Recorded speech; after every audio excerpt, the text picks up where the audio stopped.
Haïti, c'est un domaine. La République d'Haïti, la République dominicaine, c'est deux républiques sur une même île. Et l'île s'appelle l'île d'Haïti. En fait, nous avons environ 200 ans d'histoire difficile. D'histoire qui fait de tensions.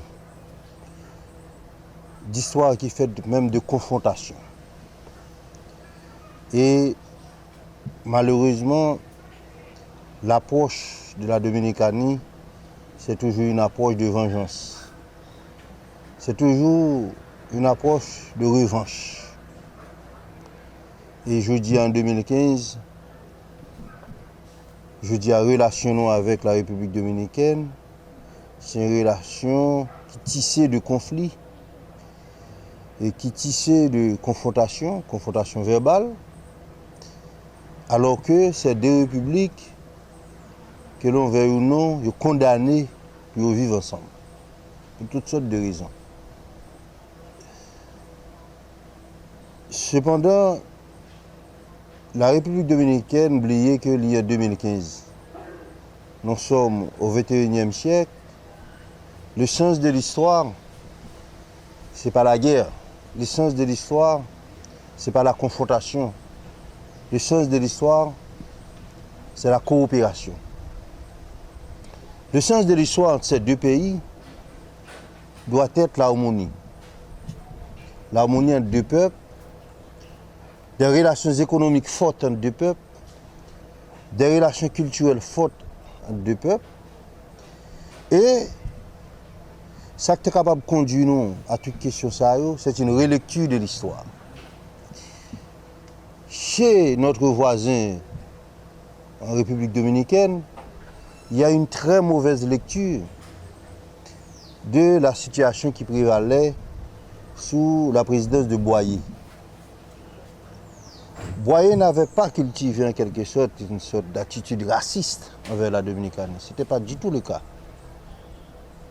Boyer, comme Dessalines, son prédécesseur, comme tous les généraux qui ont fait la guerre de l'indépendance, ils ont vécu de la hantise de retour des Français. Et les Français disaient toujours qu'ils ont retourné en Haïti. Et il y a un seul côté pour passer pour retourner en Haïti, c'était par la Dominicanie, la République voisine. Et c'est dans ce sens que Jean-Jacques Dessalines a dit que nous devons avoir la mer pour frontière. Donc, dans l'esprit, dans le dessein de protéger les acquis de 1804, dans le dessein de sauvegarder cette liberté qui est chère à l'humanité, parce que la question de 1804, ce n'est pas une question haïtienne, ça dépasse la question haïtienne. C'est la question de l'humanité. Et il fallait coûte que coûte, à tout prix, sauvegarder cette question-là. Voilà. Boyer, il était fait conquête là pour le protéger maintenant, pour sauvegarder la liberté. Et je pense que je dis qu'il est cher à chaque grand dominicain. Je dis, on a parlé de liberté, ce n'est pas haïtien libre. C'est les gens qui vivent sur la planète là, ils sont faits pour vivre libre. Et c'est notre contribution à la question ça, de je dis à tout le monde a bénéficié. Et en particulier la République dominicaine, qui vient par la suite, eux-mêmes, après 1804, il faut qu'il y ait une indépendance. Donc c'est intéressant pour nous préciser que, gens que la République dominicaine voulait une réponse par rapport à Boyer, c'est une mauvaise lecture de l'histoire. Et dans le niveau de développement économique, dans le niveau d'intégration que la République dominicaine est arrivée par rapport aux autres nations maintenant de la planète, c'est minimum, il faut être capable de comprendre. La deuxième chose, ce qui s'est fait en République dominicaine, maintenant, relatif à nos compatriotes haïtiens, il n'y a pas dans le sens de l'histoire. Le racisme est banni. Le mauvais traitement, il est banni.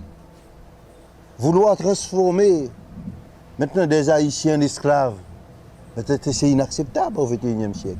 Les conditions de vie des Haïtiens en République dominicaine Et la façon dont la Dominicaine traite les Haïtiens est inacceptable aux yeux de l'humanité. Tout dernièrement, maintenant, la Dominicanité refusait même une pièce d'identité pour des Dominicains. Je dirais Dominicains, parce que nous fait aux États-Unis, en République dominicaine. Le fait qu'ils sont d'origine haïtienne, maintenant, ils ont refusé toute pièce d'identité. Donc, maintenant, ça qu'a fait la République dominicaine, il n'a pas fait honneur à la République dominicaine.